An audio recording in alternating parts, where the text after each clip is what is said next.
Yo, j'espère que tu vas bien. Alors, moi ça va nickel, mais je vais arrêter de le dire à chaque fois. Voilà, donc ça va nickel, mais je vais arrêter de le dire à chaque fois. Je me suis rendu compte, parce que je suis en train d'éditer la vidéo, que je n'ai pas fait d'intro. Donc voilà, je vais directement te laisser avec une partie de la séance de mardi, non de mercredi, où j'avais du bench. Je vais pas te montrer le terre, j'avais des exos accessoires et je vais te parler un peu des exos accessoires, etc. Je vais te laisser avec ça, et puis après je te montrerai le SBD aussi. Bon, pour rester dans le thème de la semaine dernière, on va attaquer cette séance avec intention. Je vais commencer par du close grip bench. J'ai un RPE 8 en x3, on va voir ce que je peux faire.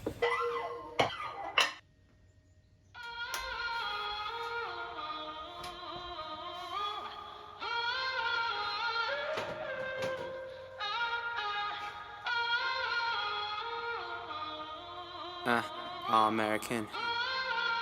First team, bitch. Yeah. I got a fake ID and a checklist. It goes never meet a girl on Craigslist.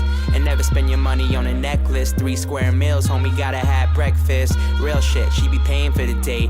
I be on my Will Smith, enemy estate. Keep my friends close, keep my enemies away. Ok, donc j'ai mis 132,5. Je pense que ça va être à 8 en vrai. Donc on va voir. Shit that just piss them off. Say you never heard me, it's yo lost. They biting on my freestyles. They tell me make my money frontin' on that weed style. I tell them I be too old for it. And I gave my brother my ID. She independent, bet these bitches never find me. I hope they don't find him though. Cause they be knocking on my door, now they looking through my window.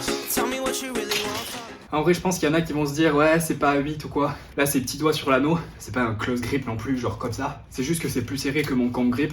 Vu que moi j'ai un dex sur l'anneau. Ça va relativement vite jusqu'à ce que ça aille plus du tout vite en fait. Jusqu'à ce que tu prennes un mur, tu vois. Enfin, pour moi, ça fait ça. Donc là, je pense que c'est 8,5. J'exagère même pas. Point blank, no discussion. Close mouth, ow. I'll give it to you, no interruption. And tell me one time that you want me. I promise that I won't say nothing. Shut it up, shut it up. I'll give it to you, no interruption. And you're home, oh, on the phone. Comment il est stylé le décor. Bon, je fais ça comme si j'avais une montre alors que j'en ai pas. J'ai mis 40 minutes à faire mon bench. À partir du moment où j'ai commencé à faire 70 et j'ai fait du coup un 3x3 en gamme montante, j'ai fait un 3x8 ensuite et j'ai mis 40 minutes. Donc tu vois les séances de force, oui ça prend du temps généralement, mais tu peux les raccourcir, tu vois. Je dis pas qu'il faut faut prendre 1 minute 30 de repos, clairement pas. T'es pas obligé de prendre 10 minutes de repos, tu vois, si tu sens que t'es prêt à y aller, tu peux y aller, tu vois. Talking money, I don't really give a F, man. I got power like a motherfucking X-Man. Married to the game, but I'd rather be the best man. You be on the same shit all day. S-Pen, brand new kicks while you shopping at a Payless. Do it on my first take, skipping all the Payless. See me, you could be me, but I end up on the A-list. I'm chilling with Rihanna in the KKK, mans. I'm just kidding, I'm a white kid. Hi, kids. Anderson Silva. Bon, ça fait 2 blocs à peu près. Bon, ça fait à peu près 2 blocs là que du coup j'ai intégré plusieurs exercices accessoires parce que en fait ça me saoulait un peu d'être full spécifique. Là du coup j'ai mis des tractions, donc j'ai des tractions 3 fois par semaine avec des rep range différentes. Là j'ai des tractions australiennes aussi. Il y a un truc que j'ai remarqué avec les exos accessoires, c'est que les gens généralement, donc pas tous bien sûr, mais il y en a quand même pas mal, qui ont du mal à être aussi assidus pour les exos accessoires que pour les exos principaux. Je comprends pas trop ça parce que en fait le côté t'as envie de progresser sur des mouvements en particulier, donc au squat, bench, deadlift, tout le monde le comprend, tu vois, et du coup t'essayes de mettre plus de kilos sur la barre ou alors de faire plus de reps ou alors de mettre plus de volume, bref, d'avoir une sorte de progression.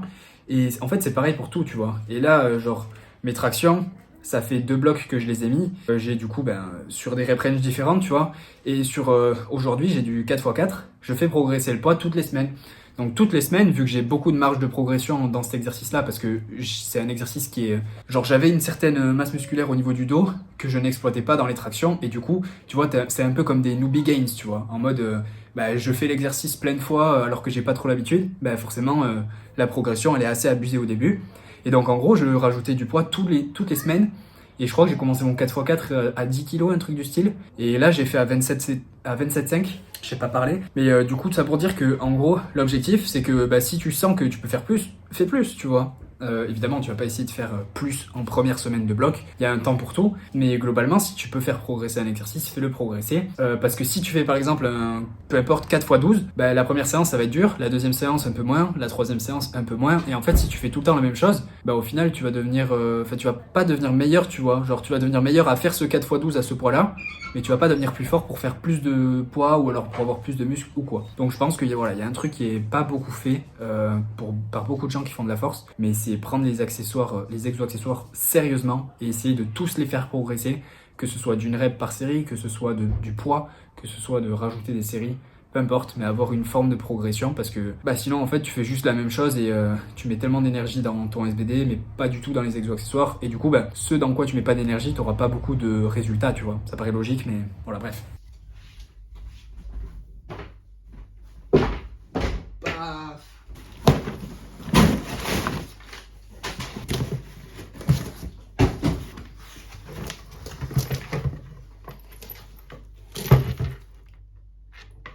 Du coup, j'aime beaucoup les Silent Worker Sleepers pour le bench, elles sont vraiment hyper bien.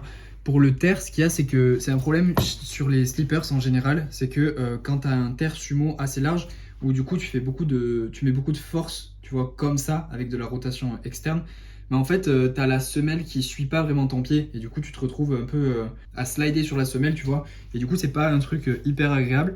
Donc je me suis dit pour tester que j'allais prendre ça, donc c'est des sabots deadlift 1 je crois, donc on va voir ce que ça va donner.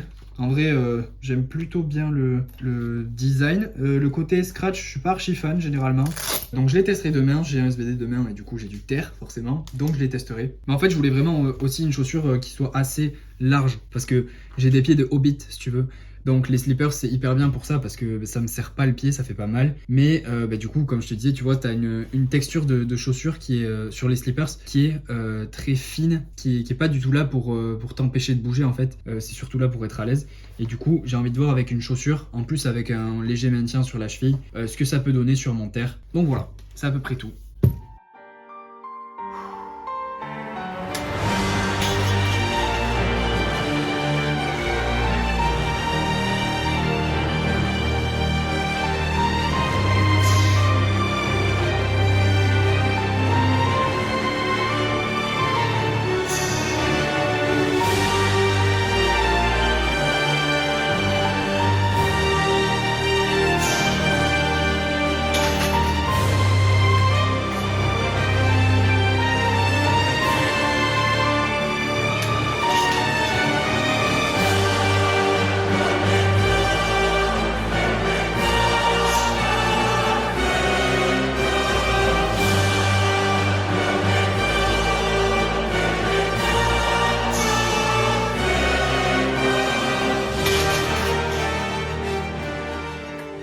Bon, je viens de finir le squat. Là, on est en semaine 3 de bloc.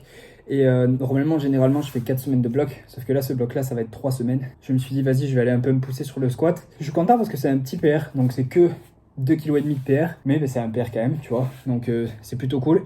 Et en fait, sur la remontée, je pense que je suis parti un poil trop sur l'avant de mes pieds quand je suis descendu. Sur la remontée, j'ai senti que j'ai perdu l'équilibre sur l'arrière.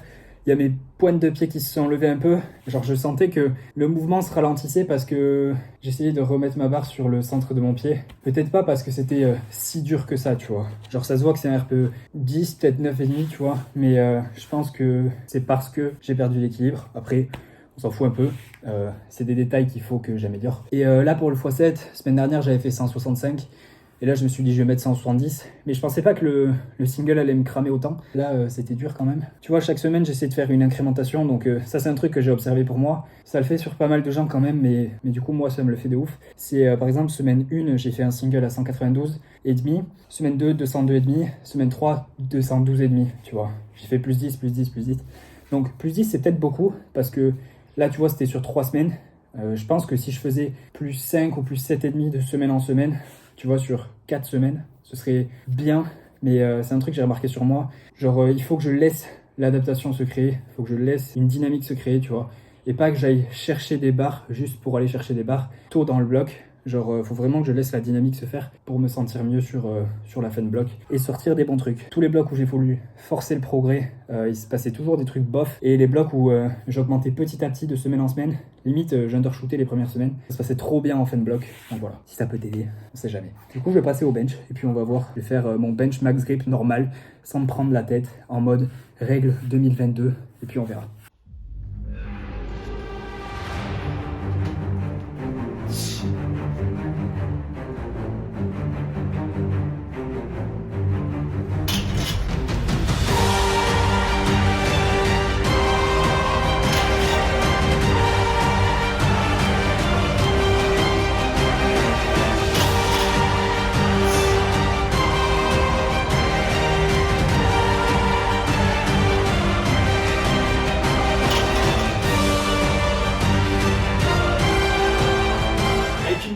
pose là. Bon, c'est pas 2023 IPF approved, mais c'est pas grave, je suis quand même content.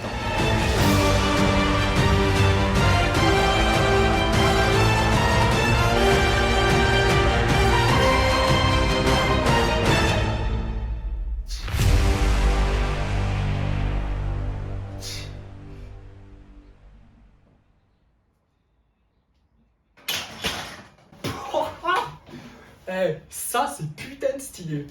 Ok, bon du coup tu te demandes peut-être, mais pourquoi tu repasses en max grip, full pontage, non IPF approved de 2023? Parce que je compte faire une compétition en décembre. Et décembre, c'est pas l'année 2023, du coup les règles ne seront pas passées. Et du coup je me dis, en fait, à quoi bon me limiter pour la fin de l'année alors que je peux peut-être faire un gros bench? Ce que je viens de faire là, je suis hyper content, 140 x 5. J'ai jamais passé ça sur mon ancien banc, tu vois. Le banc que je trouvais facile, celui sur lequel j'ai passé 160, j'ai jamais passé 140 x 5, tu vois. Donc je crois que j'avais passé 140 x 4, il me semble. J'ai déjà passé plusieurs fois 140 x 4, mais là, une rep de plus, c'est stylé. Et je dirais que je suis à 9, peut-être même pas, tu vois, 8,5. 9, 8,5, 9, je pense, en vrai. Je suis sacrément content. Je néglige pas le fait que la règle va passer et que du coup je vais devoir adapter mon bench. Limiter le pontage, ce que j'ai fait la semaine dernière, c'est pas quelque chose que je peux faire pour le moment. Je préfère encore bench comme ça à l'intérieur de l'anneau en gardant mon pontage plutôt que me dire vas-y je vais péter mon pontage sur du max grip. J'ai zéro tension quand je fais ça. T'as bien vu la semaine dernière j'ai passé 142 RPE 9 et là je fais 140 x 5 tu vois. Donc évidemment je réduis l'amplitude et tout, mais bon c'est 1000 fois mieux comme ça, donc je vais continuer comme ça. Et donc du coup pour le terre c'était vraiment l'opposé du squat et du bench, c'est-à-dire que j'ai vraiment créé zéro dynamique sur le terre pendant ce bloc là. Et du coup je me suis dit quand je faisais mes singles là tout était dur, tout était lourd, je voyais pas l'intérêt de pousser quoi que ce soit sans avoir créé de bonne dynamique à l'avance, tu vois. C'est-à-dire que là ce bloc là il m'a fait me rendre compte de plein de choses. En gros quand j'essaye de forcer le progrès au terre, parce que ça fait depuis novembre dernier que j'ai pas rajouté 1 kg sur mon terre. Donc j'ai envie de progresser, tu vois. Sauf que forcer le progrès, c'est pas la solution, je pense.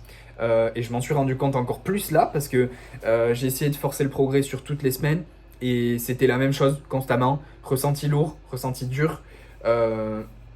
Visuellement, les barres ne bougent pas plus facilement de semaine en semaine.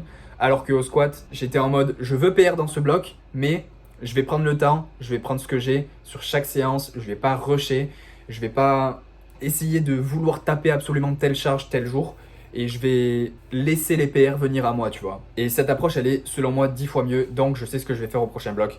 Je vais avoir cette approche sur tous les mouvements, démarrer un peu plus bas que ce que je fais d'habitude sur tous les mouvements pour essayer d'avoir réellement une dynamique de progression sur tout le bloc. Voilà, le terre, c'est le mouvement avec lequel j'ai le plus de mal depuis le plus longtemps. Je sais pas si ça se dit, mais bref. Petit PR au squat, donc c'est plutôt cool. Je suis plutôt content en vrai. Le bench, 140 x 5, elle est archi propre, sérieux. J'ai de la marge en plus. Je dirais que je suis RPE 8,5. Je suis sûr que j'en ai une autre. Je sais pas si j'en ai deux autres, tu vois. Donc me dire que je peux faire 140 x 6 ou peut-être 140 x 7, c'est quand même énorme. Donc voilà, comme je l'ai dit, je garde cette technique-là pour le moment parce que je compte faire une compétition en décembre et du coup, il n'y a aucun intérêt pour moi de me brider pour la compète de décembre avec les nouvelles règles qui seront en place en janvier, tu vois. Donc je vais pas ignorer complètement ça, bien sûr. Je vais mettre des exos qui vont me permettre d'avoir une plus grande amplitude de mouvement. Il va falloir que je cherche le compromis entre réduction du grip et réduction de pontage que je déteste faire. La réduction du pontage, c'est le pire. Je perds complètement en stabilité, en transfert de force et tout.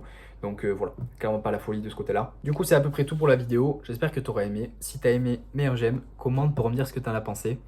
Je te dis à la prochaine. Reste positif. Peace. J'ai loupé! Je voulais caler mon téléphone là, mais je peux pas.